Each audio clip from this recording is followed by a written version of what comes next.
here I was dubbed by the New York Times at one point a yogle, right? The mogul of yoga. I was in the wellness business. We shopped at Whole Foods. I was paying my taxes and raising 3 kids and doing all the right things. That's right, damn it. Generally a respectable member of society. And here I was part of this American nightmare of chronic disease. I'm sure you are very familiar with those statistics. 60% of us have one of them, 40% have 2, and on and on. And it really propelled me to examine the origin of my own disease, but by kind of extension, really ask myself the question, why are we so sick as a society? Well, hello there, and welcome to this episode of the Terri Cole Show. How does it sound to extend your lifespan and your health span? How does that sound? Because that's what this entire episode is all about. I interviewed an old friend of mine, Jeff Krasno, who I've known for many years through Danielle Laporte and a million other people. He is one of the original founders of Commune, a masterclass platform for personal and societal well-being, and is also the co-creator of Wanderlust, a global series of wellness events, which, back in the early 2000s, we were going to that. He's got a beautiful Commune podcast, but why he was on today is he's written this gorgeous book called Good Stress, The Health Benefits of Doing Hard Things, 10 Protocols to Extend Your Lifespan and Your Health Span. It looks just like that. So I hope that you learned something today and that you enjoyed this interview with Jeff Krasno as much as I enjoyed interviewing him. Well, hello and welcome back to the Terri Cole Show. I'm super excited to welcome an old pal, Jeff Krasno, to the Terri Cole Show. Jeff, welcome. Hi, Terri. Great to be with you. I'm what so a treat. Excited. Indeed. Yeah. Last time I saw you, we were at your place with Danielle Laporte. We were communing. We were at Commune, but we were communing, and David G. was there, and Sean Korn, and there were so many people. I remember that night quite well, actually. And there's a little sort of wistfulness or nostalgia, actually, I have for that time. Tell me. It seems like it was a little simpler, but, nostalgia, of course, does translate to our pain, so I could be deluding myself. But, just spending time with people that you really admire and respect and love in a non-pressure situation, I'm not sure there can be a much better project in life. But it's basically what you guys have, in some ways, it's what you've created in Commune. Like that's sort of what it is, right? It's a master class. It's a place for us to learn. But the vibe at Commune, I can say personally, is a non-pressured, very earthy, very natural, very it's all going to work out and happen kind of a vibe. Although you guys are organized and it is happening. So I feel like you've intentionally created that with what you have done prior to the book, which of course we're going to talk about. Beautiful, look at your first breath. It's so good. You guys watch it on YouTube. You can see it's I love the cover so much, Jeff. It's beautiful. So let's just start from, before we get into the book and the why of that, because that's the whole thing, but tell people who don't know you a little bit about your journey. Like, what got you here? Yeah, so... Well, first of all, I owe everything to my better 3/4. My torchbearer. I'm the torchbearer for her, really. She's my muse. Skylar, who is my childhood sweetheart and my current lover, and sometimes I joke my future nurse. But we've been together for nearly 4 decades, and she's shepherded me through a lot of healing, both psychologically and physiologically. But kind of prior to that, I had a very peripatetic upbringing. I was a chubby kid being toted around by my parents to country after country after country. And that was a fantastic, wonderful experience in many ways. The sort of left half of my brain, which is the locus of language, was flourishing. But of course, kids really just want friends and they want to fit in. And, having to squirm my way as a chubby kid into new cliques of people and friends in new languages and new schools was really, really tricky for me. And it planted the seed of people pleasing and of really kind of judging my own self-worth through the eyes of others. And of course, this took a considerable psychosocial intake form to fill out. That didn't happen until later in life, where I got the opportunity to take this kind of inventory. But, I really lugged that traumatic, kind of small T traumatic rucksack of my life, into my adult life. And in many ways kind of transmuted, my greatest shortcomings into my superpowers. I think, in retrospect, because I valued social connection and belonging so much, so viscerally, that I ended up really dedicating my entire life to creating projects and businesses that essentially foster community, whether that was my early career in the music industry or with Wanderlust, which was this very, very large business of wellness festivals, and then of course Commune, which we described a little bit of the scene. There's this 10-acre property up in Topanga that attracts all sorts of unique mystics and sages and gurus and functional medicine doctors and the like. So this is the slope of my life, and I think one of the big inflection points was in 2001 at the World Trade Center catastrophe. I was running a record label right there in the financial district in Lower Manhattan, and then that tragedy transpired, and we were kind of in that tiny little perimeter that was cordoned off around what then became Ground Zero. And my wife did an absolutely outlandishly crazy thing of starting a yoga studio quite literally out of the ashes of 9/11. And was one floor or two floors above my office, but people kind of had to go through this cockeyed little lime green stairwell to get up to this. And this was Terry, mind you, way before the ubiquitous Tony yoga studios of Equinox or whatever. This was a one-room, funky, creaky floor bathroom inside the studio. I know, exactly. Kind of yoga studio. But this was really my first opportunity to have a front row seat to witness really the power of yoga and somatic and spiritual practice and community, really. The power that's in that elixir to heal, because the denizens of Lower Manhattan that were experiencing a really unique type of grief kind of filed into that classroom, and then I would sit there in the vestibule witnessing them file out, drenched in sweat, kind of open-minded, open-hearted, and just collapse on this little stained futon there and heal and share their stories. And that really bent the arc of both my personal and professional life, kind of planted the seed in many ways for Wanderlust. And then, I had a circuitous route since then. But Wanderlust was something that was so ahead of its time. I mean, all the stuff really you guys have done and you personally have done has been very, I don't know what the right word is, but visionary in that I remember, I went to many, many different incarnations of Wanderlust over the years, whether it was in Canada, wherever it was. And I had different friends that were speaking. And I just remember the whole notion of gathering then. And that was early on in my, what I was doing in my life, and it was so deep to just gather and do yoga, to just gather. And I remember Ashley Turner was, she was teaching at one, and it was the same one that Kate Northrup was speaking at. And I just was like, where the fuck am I? And actually, I met someone there, and that's how I ended up doing my TEDx talk in Hoboken in 2014. And something so powerful out of the gathering process. And like you said, this was long before we were doing it so regularly through yoga and different classes and breathing. And, a lot has changed since 2001. You know what I mean? Yeah.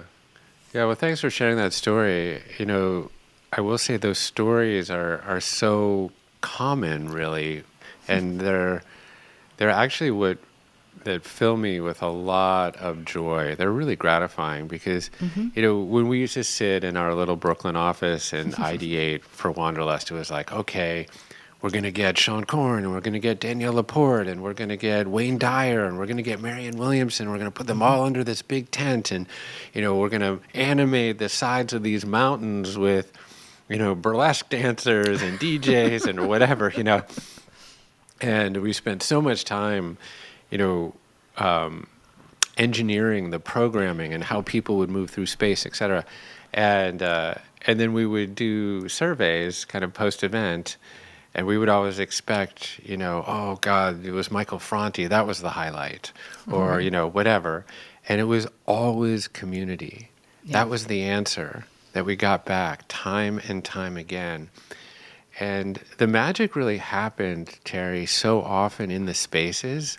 I mean, we would bring hundreds of teachers to these events. I mean, they were candidly over-programmed, but I think the most potent aspect of them was what happened in between. Mm-hmm. People would, find a little quiet spot and they would meet someone Yep. just like you, and Mm-hmm. something would happen, and they would have a baby, whether Yeah. that baby was in human form, or sometimes it was some sort of joint enterprise, or sometimes it was a TED Talk, etc. And so I think this is the magic that comes from communing people, Mm-hmm. is the thing that you actually can't plan for. But what you can do is create the container. Right. And it's, I think, the things that happen within the container is what our hearts really imagine is possible. Indeed. All right, so let's please talk about your book. The Okay. Health Benefits of Doing Hard Things. It's called Good Stress is the name of the book. 10 Protocols to Extend Your Lifespan and Your Health Span by Jeff Krasno. Just in case you guys, if you're watching, look how pretty it is. It's available where all good books are sold right now. But I want to talk about why this book, right? Because you could have written about, you've done so many things and you're interested in so many things, so you could have written about a lot of things. Why this book and why now for this book? Yeah. Well, what started as a project compelled by intellectual curiosity became one propelled by physical necessity. So, despite being in the health and wellness space for a very, very long time, I found myself in the wealth and hellness space. Um, and I was diagnosed with a chronic disease 5 years ago.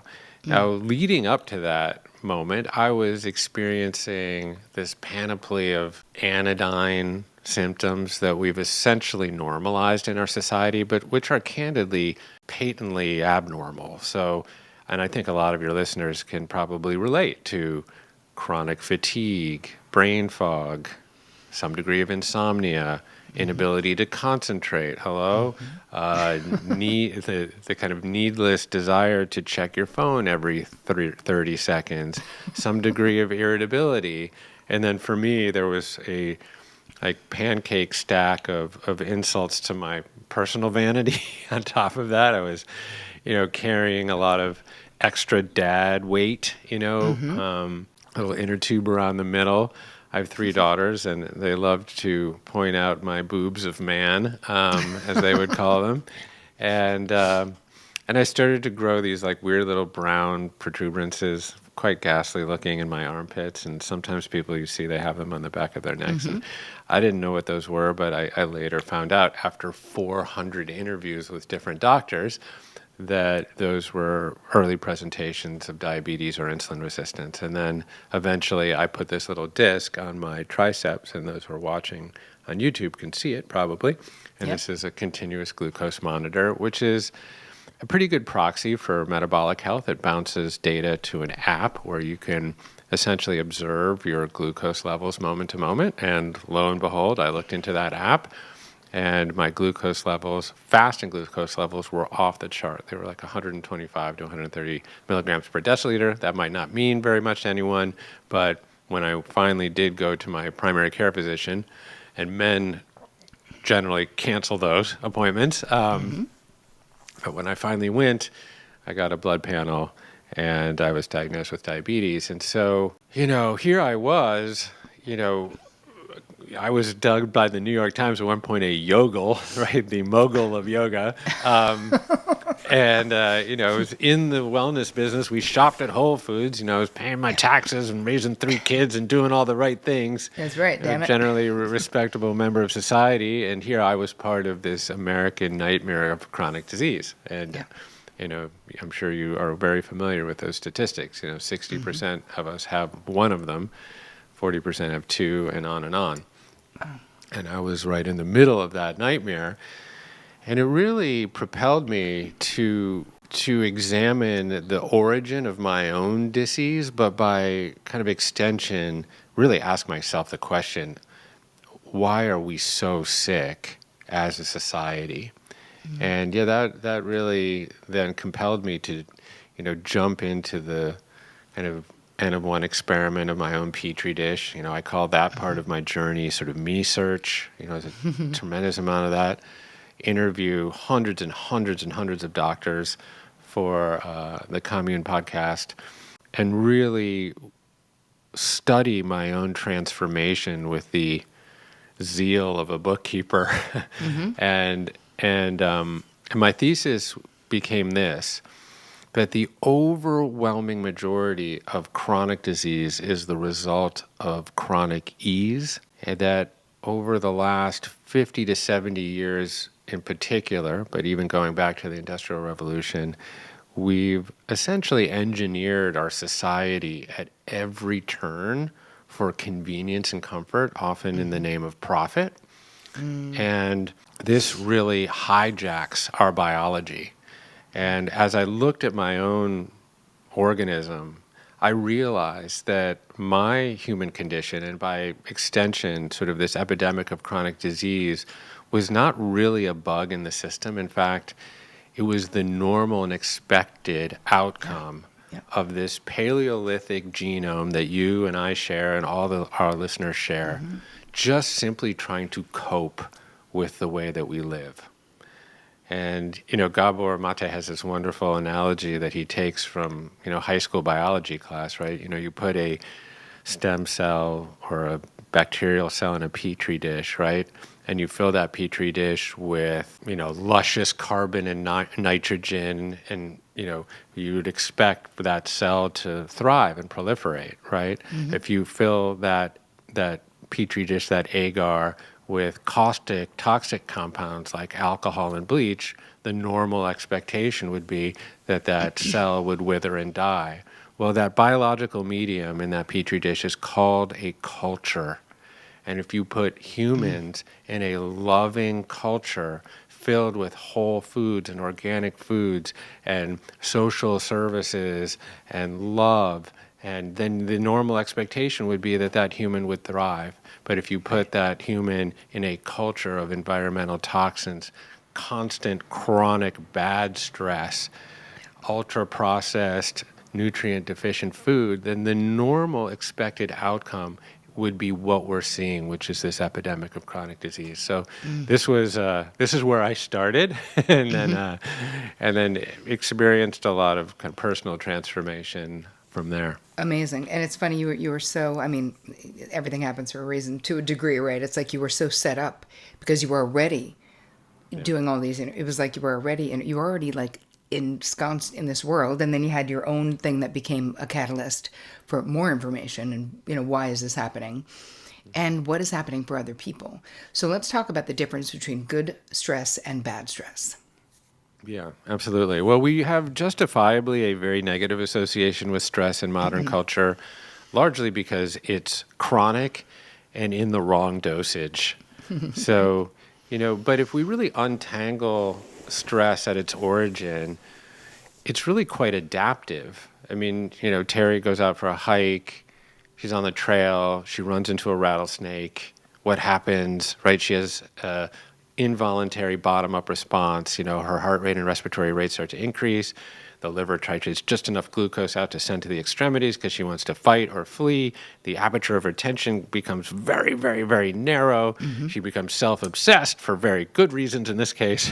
She doesn't Right. trust the world because all those things serve Terry's biological imperative to survive. And that is Right. totally adaptive. But the problem with modern society is that rattlesnake never leaves the path for so many people. So they're in that chronic state of amygdala hijack. Because normally on that hike, the rattlesnake would look at Terry, be like, she doesn't look like she is on the specials menu today. She's going to, whatever, this rattlesnake slithers off into the grass, and you just bounce back to homeostasis. You move back to your parasympathetic state. You Right. become less self-obsessed. The aperture of your attention opens back up, etc. And so, this is really the difference between modern chronic stress that leads to imbalances that we call diseases, and then good stress, which is acute in the right dosage and actually confers a tremendous amount of benefit. And I think the simplest way that we can think about this is that if you go to the gym, for example, and you overload a biceps muscle, it's like what's happening there? Well, you're tearing the microfibers in that muscle. So there is an insult, right? There's an inflammatory response. And then you give that muscle a little bit of rest and you eat enough protein and your body will summon these structural proteins, myosin and actin, et cetera. And what happens? That muscle grows back bigger. So that's just muscle hypertrophy. But that process of the adaptive response to stress can be faithfully applied to so many areas of your life. And we've really divorced ourselves from a lot of that. We've denuded those good stresses from our lifestyle. All right, so let's talk about how can we bring some of them back? What does it look like, good stress? Yeah. So the question I always ask myself is, how did I evolve? Well, I evolved with some degree of calorie scarcity, right? We evolved as Homo sapiens for hundreds of thousands of years on the Serengeti and then millions of years of hominid life before that.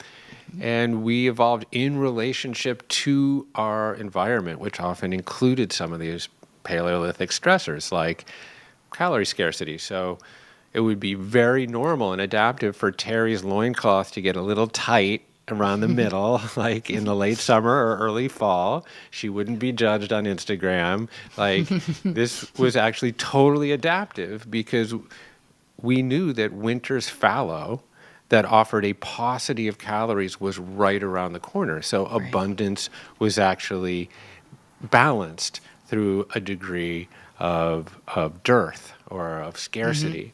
Right.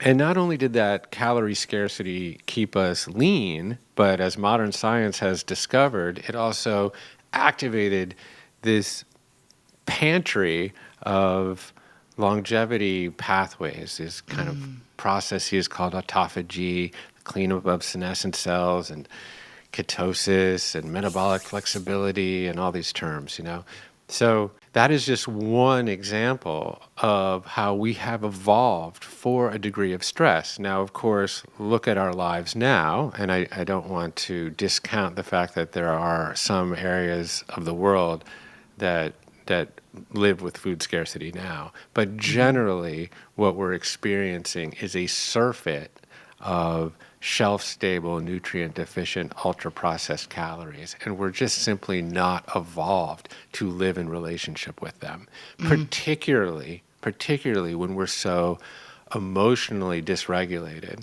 So that elixir is so caustic, Terry, and this is kind of what I've started to understand even since writing the book, which is that we live in an environment that is designed to keep us triggered, through endless fear and outrage and algorithmically preferenced social media and 24-hour news and racism and neglect and financial hardship, etc.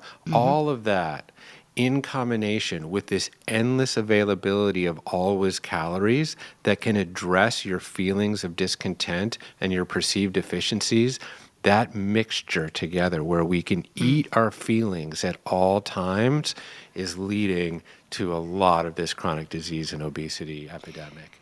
I know, but how do you think, so we have this we see it's how it's coming down, we're following the breadcrumbs, so to speak, of like what is triggering what behavior, then the desire to numb.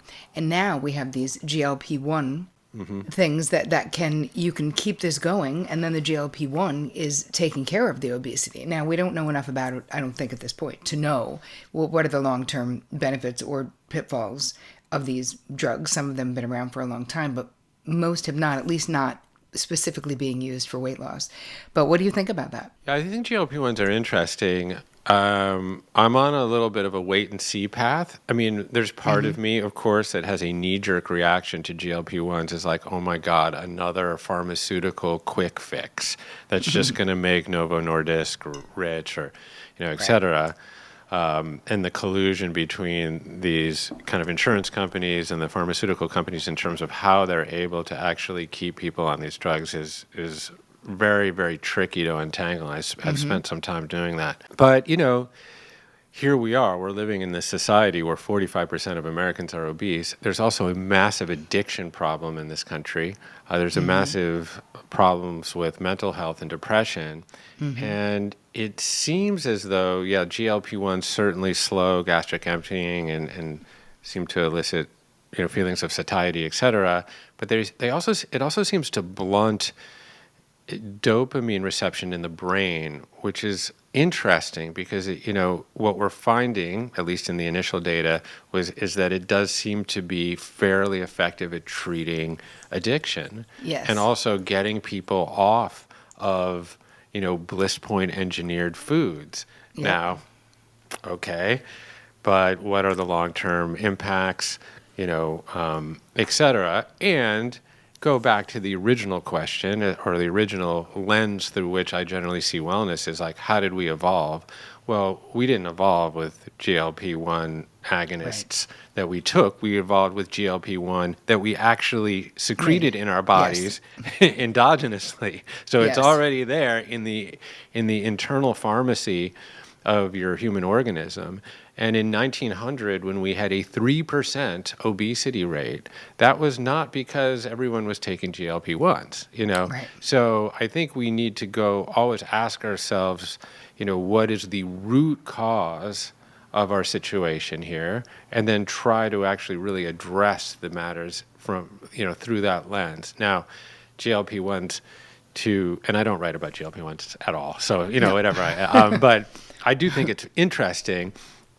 And, I think like other aspects of modern medicine, it addresses acute situations. And so, and I don't want to shame anyone for making that choice if that's a choice that they need to make to get their life back on track. Absolutely. I'm so with you. All right. So of the 10 protocols that you share in this book, what is let's talk about one that people can just take away right now. Okay. So I'm not going to talk about fasting or cold water therapy or heat therapy or resistance training. Those are amazing protocols that address physiology, but they also are very potent tools for psychological enhancement. But I'm going to address an adversity mimetic that I think people don't generally associate with good stress protocols, and that is the ability to actually lean in to having stressful conversations. So this is not a protocol that a lot of people talk about, but it is a protocol that came out of my work. I ended up having 26-hour-long conversations with people that don't agree with me. And through that process, I essentially applied the same theories behind what doesn't kill you makes you stronger to kind of my psychosocial life. And, we live in this world where we don't address conflict straight on. It's so easy to be a digital warrior, kind of anonymously throwing ad hominem and barbs from behind a keyboard, right? We see that all day on social media. But God, Terry, like everything that humans have ever created that's worthwhile has been predicated on our ability to cooperate and find common ground and work together. So, okay, so here's how to have stressful conversations. First Okay. of all, you got to pregame it with your own emotional regulation techniques, right? So you got to Yep. build your own psychological immune system. So building your own psychological immune system, you can do that through different kinds of modalities of meditation and breathwork, but you can also expose yourself to a little bit of criticism, just the way we build our physiological immune system by a little bit of exposure to viruses and bacteria and pathogens. So you got to build your psychological immune system. That's number one. So when you Love. enter into a conversation, you are regulated, and you're in your parasympathetic, or if you want to get into polyvagal theory, you're ventrally vaguely activated. So you're both alert, but you're also tranquil, and you're creating the setting of calmness and trust and safety for your partner. Okay, so that's number one. Build your psychological immune system. Second, listen to understand and not to respond. This is a huge one. Really hard to engage in active listening Yeah. because so often in our conversations, we're actually formulating a rebuttal or a rejoinder to someone else before they've even finished talking. We haven't even heard what they've had to say, Yep. and we're already self-righteously composing our rebuttal, right? Cannot wait to get in there. It's like being a wait to talker, as they say, where you're not even literally not listening. You're like, there's going to be a hole and that opening I'm going to jump through, and then I'm going to. Yeah, and sometimes the instinct is good because you might be in a very kind of fun conversation like this one, and I'll want to jump in because you say something that I'm attracted to. But if you're in a stressful, difficult conversation with someone, Right. listen fully, then pause, then synthesize, then speak. So listen to understand, not to respond. Yes. Number 3, seek connection, not solution. Not every one of these stressful conversations is going to end in a Pollyanna kumbaya moment, right? Right. Yep. But we can be aware of convergences between our own life and our opponent's life, if you will, our adversary's life, such that we can actually identify areas of consilience that create a sense of shared common humanity. And that will often dull the sharper edges of the invective, often political in nature, right? Yeah. So really, seek connection. Don't seek agreement or solution all the time. And then the last technique around having stressful conversations is a technique called steel manning. This was created sort of in opposition to straw manning. So we often see straw man arguments on the Serengeti of Facebook, right? So someone will say something, and instead of actually addressing someone's point legitimately, they just throw an insult or they distort that person's argument and just, Yep. because it's easy to knock down a straw man. So a steel man is actually quite difficult to knock down. Right. So instead of actually rebutting someone's opinion, try this. Reiterate the best parts of their argument back to them. It is an unbelievable exercise in personal growth, first of all. It also creates the opportunity for your adversary to really be heard and seen. And so more likely there will be a positive outcome. Right. But it also fortifies your own position because for once you are forced to consider the best parts of a different person's opinion. And this is an opportunity for growth. That's what I keep saying to myself. And if you combine all of those, building your physiological and your I'll say that again, building your psychological immune system, listening actively to understand and not to respond, seeking connection and not solution, and then this technique of steel manning, you really can have a lot of profitable results in these conversations that you would otherwise be avoiding. And, if you can have those conversations across the aisle with people that you don't even know, then think of how useful they could be in your own personal life, right? Think about the conversations we're avoiding with our aging parents or with our partners or with our best friends or with our children. And there's a way to have these compassionately, and really just what's on the other side of these, Terry, has been so cathartic for me personally. And so beautiful for the relationships. I always, when I have a hard conversation with my husband about whatever, we've been together 27 years, I always feel closer. I'm always so grateful that we have a durable enough container to have those conversations.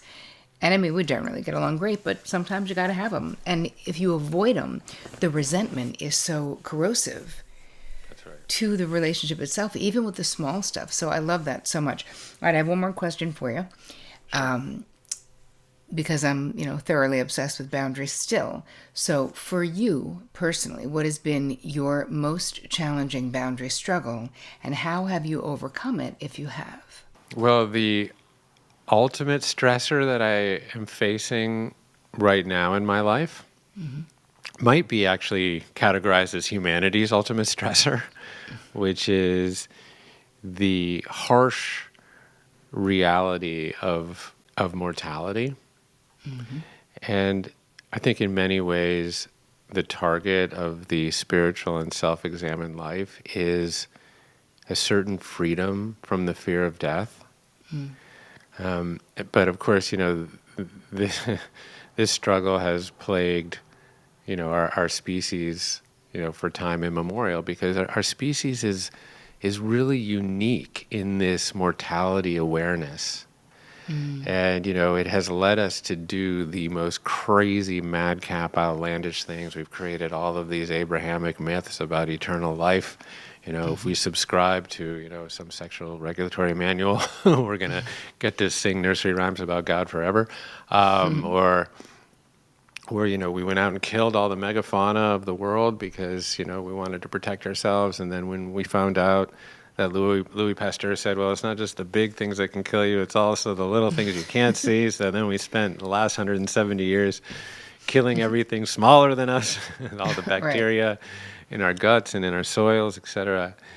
And all because we are just petrified, just absolutely in paroxysms of anxiety around our ultimate demise.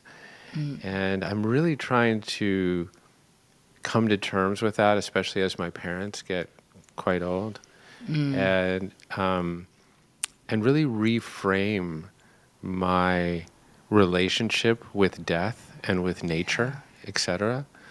And a lot of that, comes down, I think, to cognitively for me, to this greater understanding of myself as part of this cosmological experiment that, every atom in me was actually forged in the crucible of some supernova 8 billion years ago. And through this miraculous intelligence assembled in this form that is Jeff, but will also animate in another form.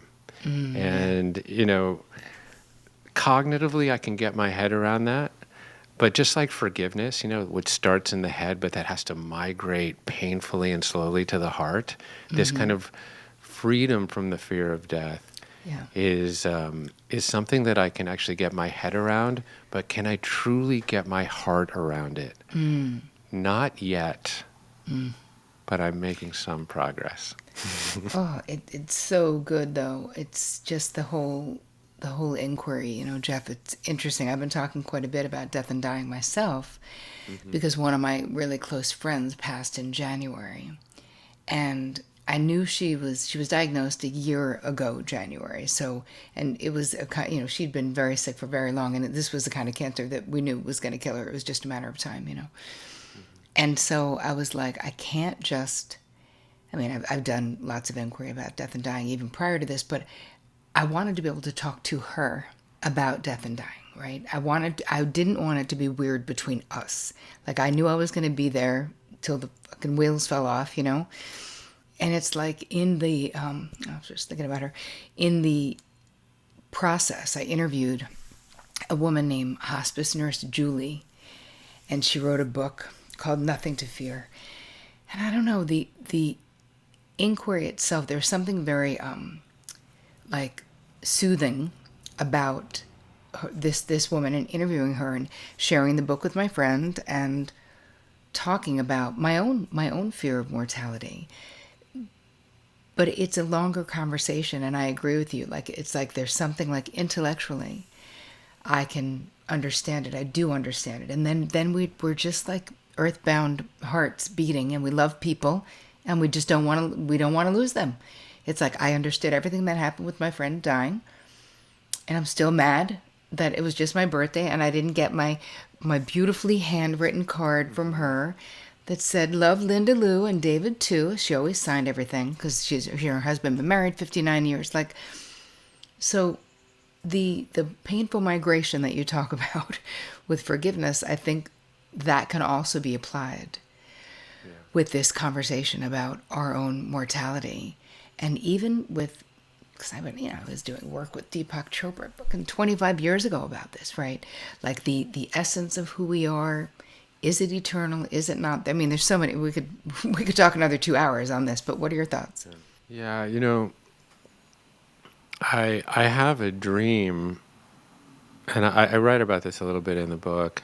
I have 3 girls, and I've read to them endlessly, putting them to bed.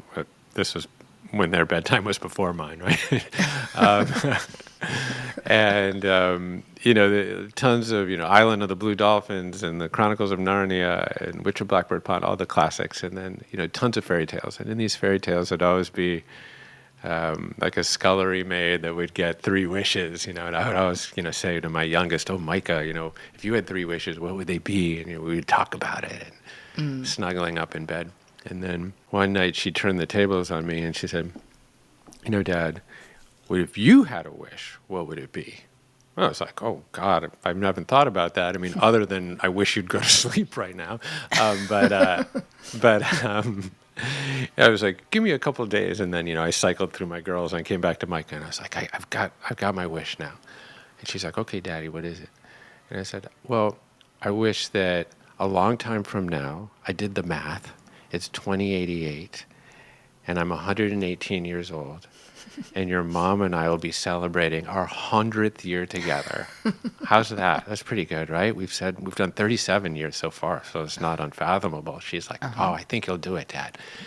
And I'm like, "And me and Mommy will go up to our summer cottage and we'll make this amazing dinner, the one that we always like with the cedar plank salmon, and we'll open that bottle of Chateau Margaux, and she'll read me an article from the New Yorker, and in the middle of the night, my mitochondria," I like to slip in a little science with my daughter, "the mitochondria in my cardiac cells and my neurons, and the mitochondria in your mommy's cardiac cells and neurons they'll put one last plume of carbon dioxide out of their energy producing chimneys, and your mommy and I, will die on the same day.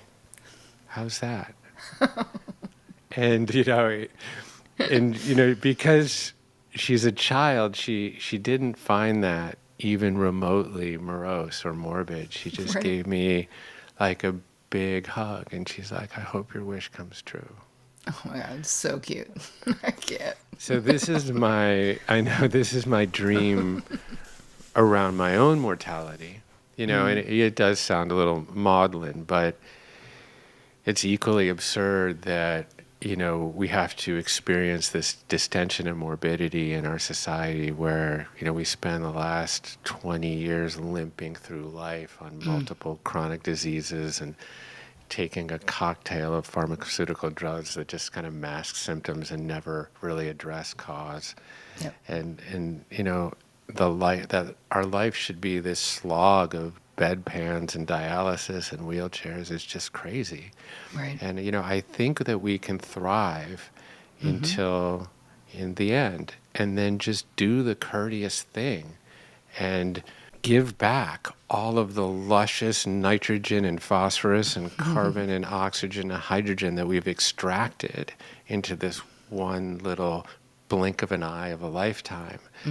And, become that tree out in the pasture.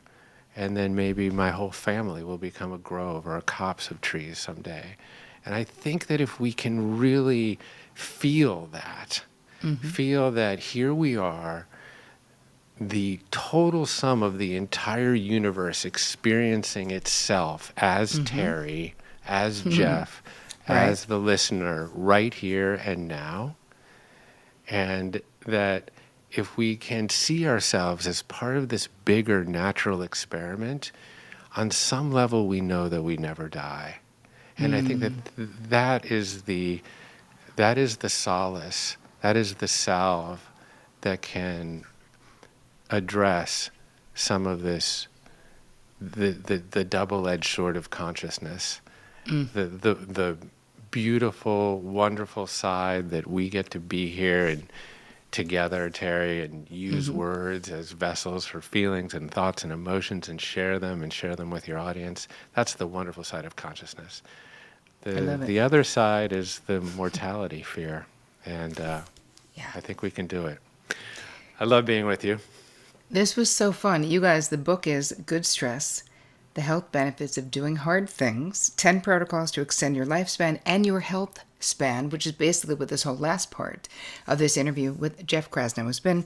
You guys go out and get this book. You're going to love it. Jeff, where can people find you? They can find me and the book at goodstress.com. How's that? And I'm on Instagram, of course, at Jeff Krasno. I love it. Thank you so much for being with me, my friend. I appreciate you. Thank you, Terri. I appreciate you.